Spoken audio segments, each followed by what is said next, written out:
as I was reading this chapter, most of the of everything that was quoted for this chapter was from the book of Moses, which is in the Pearl of Great Price, and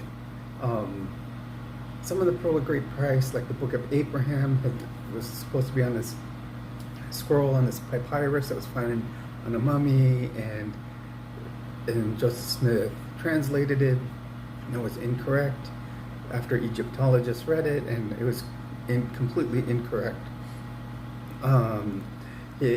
Joseph Smith was said to translate the Book of Mormon, everything from looking into a hat with a seer stone and seeing the symbols in there and being able to translate things.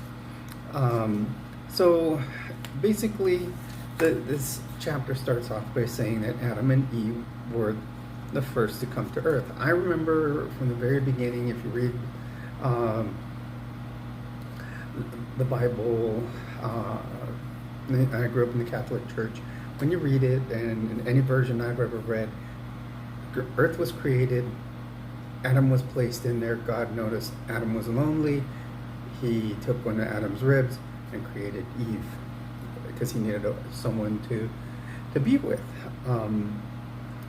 When this gets, I'm going to jump way ahead. When you look at Mormon theology, it may look the same, but when you start going to the temple, and we'll talk your temple late into this book, but when you look at their theology and what they teach in the temple, and they teach about each day of creation is the very first part of the video that you watch in the temple. And yes, there is a bit, you go into the cinema in the temple, and it's huge screen, there's tons of money spent on these temples. They do a day-by-day narrative of how the world was created, and then they repeat the same words over and over, how each, they do day 2, but they repeat what was done in day 1. And it says, how it always says God created the earth.